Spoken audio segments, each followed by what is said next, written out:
Hello friends and welcome back to another video from my YouTube channel, that is Vipin Sharma Biology Tutorials. So your friend Vipin Sharma is currently available on India's largest learning platform, that is Unacademy. So you can follow me on Unacademy by clicking on the link given in the description below, and you can watch all my lectures on molecular basis of inheritance. You can also download the Unacademy's education app from Google Play Store for better learning experience. So today we are going to talk about the wall of alimentary canal. In the last lecture we have talked about the basics of alimentary canal, that what are the parts of our digestive system. Now the digestive system, or we can say the alimentary canal, has a lumen. Okay, that is the empty space जहाँ से food होकर जाता है. It do have a wall. Okay, let's say this is the lumen. This black one is the lumen. Okay, this one is the lumen. So this irregular lumen have a wall, and the wall have different kind of layers. So today we are going to discuss in detail about these layers and the wall of alimentary canal, right? So जो alimentary canal है, इसके main जो part start होते हैं, these are from esophagus to the rectum. So the alimentary canal is surrounded by 4 layers from esophagus to the rectum, and this is very important. So write it down, esophagus to rectum. And what are the name of layers? You do not have to memorize anything, just memorize the name of a medical college. There is a top college in Rajasthan, SMS. Okay, I hope you know about it very well. It is among the top institutes of India as well. So SMS Medical College. So the sequence goes like SMS Medical College, that is SMSM. Okay, where S simply means serosa, M simply means muscularis, second S means submucosa, and M means mucosa. Since submucosa and mucosa are alike, their name is quite similar, so they will be put with one another, and the different names were put in some other place. Okay, so the layer goes like this: serosa, muscularis, then submucosa, and then mucosa. The serosa is the outermost layer, and the mucosa is going to be the innermost. So this is the very first layer, which is shown by red color. It is the mucosa, and the outermost layer, this is the outermost layer, and we are showing it like this, and this is the serosa. Okay, so there are 4 layers: serosa, muscularis, submucosa, and mucosa, which surrounds the alimentary canal. This is very important. Now we are going to talk about the individual layers. Okay, so let's start with the outermost layer, that is serosa. Since it is outermost, okay, so it must be covered with the epithelium. So epithelium of visceral organs, epithelium of visceral organs is known as mesothelium, and you have to mark it. So the serosa is surrounded with a thin mesothelium. It is formed of thin mesothelium. और वो thin mesothelium में mesothelium का क्या मतलब होता है? It is the epithelium of visceral organ. So it is not a new thing. It is just the epithelium, जिसका नाम change करके mesothelium रख दिया गया है. Okay, so it is the mesothelium, and at some places it do have CT, which simply means connective tissues. Okay, and we have done the structural organization of animals, in which we have talked about different kind of tissues, their basic properties. So वहाँ पर क्या था? There is epidermis, there is connective tissue, and there are different kind of tissues as well, such as neural tissue. Okay, तो वहाँ पे हमने बात की थी इसके बारे में. So the serosa is outermost layer, and it is formed up of thin mesothelium. Mesothelium is the epithelium of visceral layers, as well as it do contains some sort of connective tissues. This is about the outermost layer, serosa. After that, let's move to the inside layer. This is the serosa, which is completed now. The inside layer, that is muscularis, is very important because it has 2 different type of layers.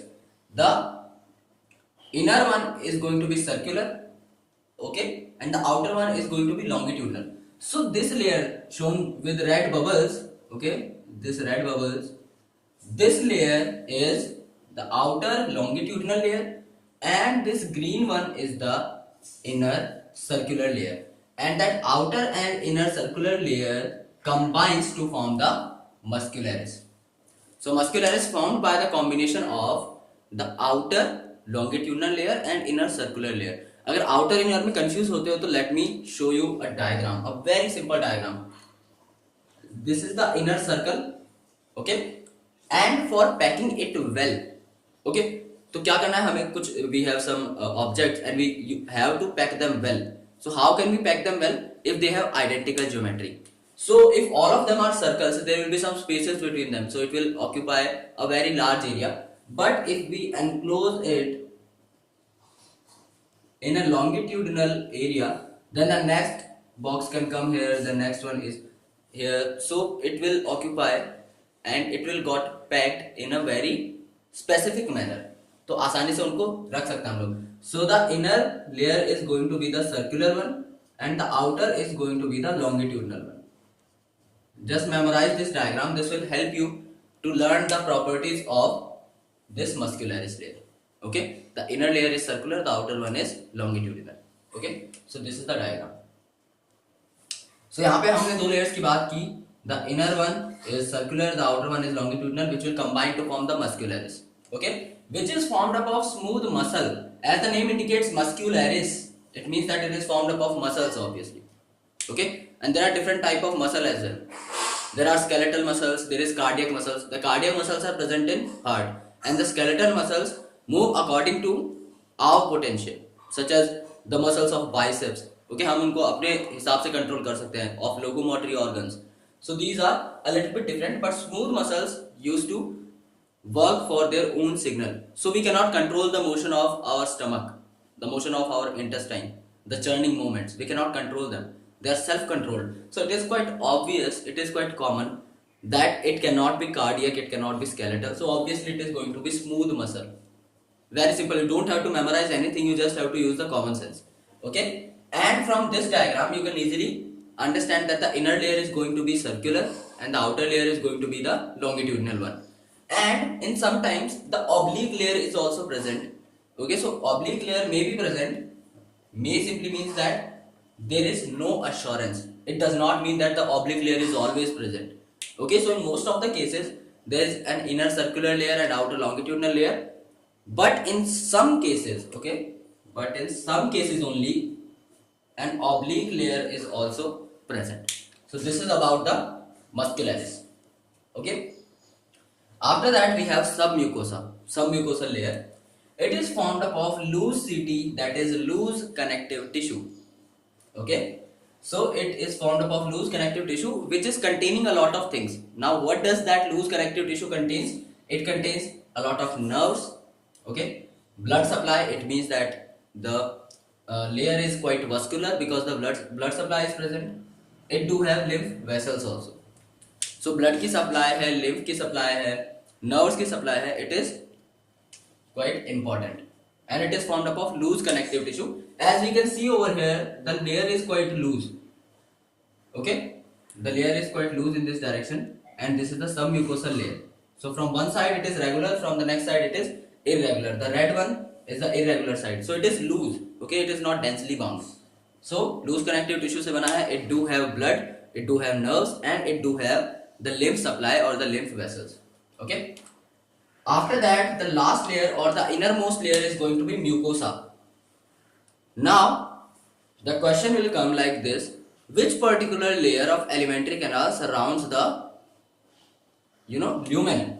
Lumen को कौन सबसे पहले surround करता है? It means that they are talking about the innermost layer. In that case, you have to mark the mucosal layer. So mucosa is the innermost one. It is very, very irregular. Okay, you can see over here. It is very irregular from both the ends. So the mucosa have irregular folds, and those folds, those irregular folds, are called rugae. In case of stomach, okay, there are different names of them. So it is called rugae in case of stomach and villi in case of intestine. Or if you will talk specifically, then small intestine. Okay. So what are villi and what are the properties of them? This is the diagram of villi. Okay. This finger-like projection. Okay. This finger-like projection. This one. Okay, which is marked by green color, is the villi. Right. So this finger-like projection increases the surface area for absorption of food. Okay, this absorption directly depends upon the surface area. So if let's say this is the surface area, then it will absorb less food. But if this is the surface area,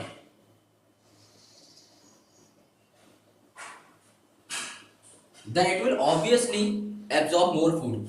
यहाँ का area सिर्फ इतना है, which is quite less. But here the area is this. It means that it is many times more than this one, right? So the finger-like projections help in the more absorption of food. Okay, so villi are the irregular folds in case of small intestine. Always memorize it. And rugae is in the case of stomach. So we all know very well about villi, but we don't know about rugae. So we have to mark it down. Okay, उसको mark कर लीजिए अपने notes में. So ये है किसका बात कर रहे हैं हम? म्यूकोसा की. So rugae and villi are done, and the cells that used to lie villi, that used to cover villi, sometimes give it the brush bordered surface. उसके जो surface है उसको brush bordered बना देता है.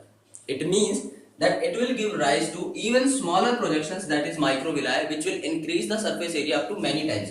It means that the cells which are lining the villi are giving rise to even smaller projections, which will even increase the number of surface area, and that is known as the microvilli, because these are very minute, so these are micro. Okay, कुछ ऐसा. तो पहले surface area is already increased, but the cells that are lining the villi are even giving rise to the microvilli. Okay, which will give the brush bordered outline to this villi, जिससे कि surface area बहुत times बढ़ जाता है, even 100 of time बढ़ा देता है surface area को, so the food absorption take place with an ease. Okay, it can take place easily. This is the function of villi and microvilli in intestine. So the villi is supplied with capillaries as well as a large lymph vessel which is known as lacteal. This is very important. Okay, so let's talk about it with the help of a diagram. This black one, this dark one is the lacteal. Okay, the large lymph vessel. This blue one, let's say it is artery, and the red one, let's say it is a vein. Okay, so it is artery, it is vein. So artery and vein pass and combines over here, and this is a lacteal, which is a large lymph vessel, which are present inside the villi. And the villi will give rise to a depression also, and that depression, okay, that depression is known as crypt. So it is called as crypt of Leverkusen. Okay, you have to memorize it. So crypt of Leverkusen is present over here in the form of a depression. So there are capillaries, or we can say there are artery, veins and capillaries network. There is a large lymph vessel known as lacteal, which give rise to the depression that is known as crypt of Leverkusen, and the villi are obviously present, which are green marked in this diagram. So this diagram shows us that how is the structure of villi is. Okay, कैसा है structure, कैसे क्या काम करता है, वो सब हमें बताया जा रहा है यहाँ से. So there are some important points also. The submucosa, okay, the submucosal layer give rise to some glands in case of duodenum. Duodenum, हमने पढ़ा था last lecture में that small intestine has different parts, duodenum, jejunum and ileum. So the stomach used to open in the duodenum, and there is a pyloric sphincter in between them, right? In the last lecture we have discussed about it. So the duodenum is a very important part of small intestine, and duodenum have different kind of glands, और वो glands किस layer में है? Submucosa. This is the most important question from this lecture. Submucosal layer forms glands in case of duodenum. So duodenum में जो glands बनेंगे वो submucosa से बनेंगे, mucosa से नहीं बनेंगे. But in some cases there are some gastric glands and crypts, or we can call it crypts of Leverkusen, which also works as a gland. We will talk about it in the digestion process ahead. So the gastric glands and the crypt of Leverkusen, as well as mucosal epithelium, as the name indicates, mucosa. So it will give rise to the mucosal epithelium, and that mucosal epithelium will secrete mucus for the lubrication. Okay, so mucus synthesize करना, crypts of Leverkusen, as well as gastric glands in stomach, these are present in the mucosal layer of different organs. but the intestine or the duodenum have glands in the submucosal layer. This is the very important point, right? So जो gastric gland और crypt of Lubercon होंगे that are present in the mucosal layer, but the duodenal glands are present in the submucosal layer. This is very important, right? So in this lecture, let us revise what we have read right now. So there are four walls of alimentary canal, okay, or we can say single wall of alimentary canal which is having different kind of layers. So from outer to inner side, it is like serosa, then muscularis, then submucosa, and then mucosa. The serosa is the outermost layer which is formed up of mesothelium and connective tissue, where mesothelium means the epithelium of visceral organs, right? After that, there is muscularis, which is formed up of smooth muscles. The outer layer is going to be longitudinal, the inner layer is going to be circular, and in some cases an oblique layer is also present, okay? After that, the submucosa, which is present behind it, and it is the inner layer. और वहाँ पे क्या होता है, there is supply of nerve, there is supply of blood, there is supply of lymph vessel, तो बहुत ज़्यादा important है ये भी, and it give rise to glands in case of duodenum in small intestine. In case of mucosa, it is the innermost layer, okay, and यहाँ पर क्या होता है, it has different kind of irregular folds which are called as rugae in case of stomach and villi in case of small intestine, and the villi used to give rise to microvilli sometimes, okay, the cell which surrounds the villi give rise to microvilli जो कि area of absorption को बहुत ज़्यादा बढ़ा देते हैं, and it give rise to gland in case of stomach which are known as gastric gland, in case of intestine which are known as crypts of Lieberkühn, as well as it give rise to mucosal epithelium जो कि आगे चल के mucus secrete करेगा for the lubrication purpose. So this is the lecture on कि wall of alimentary canal में क्या क्या आता है और उनके functions क्या क्या है. So this diagram is important as given in NCERT. This diagram is also important. You must be asked about the sequence of these from outer to inner side or from inner to outer side. Question आ चुका है. This is also very important. And this layer, so this diagram, I utilize this diagram to simplify the concept कि outer layer is longitudinal and the inner one is circular. So I hope आपको concept समझ में आ गया होगा. अगर आपको आज का lecture समझ में आया, then do hit like button. And if you are watching my video for the very first time and you found it beneficial, then share this video with your friends and ask them to subscribe my channel too. Thank you so much.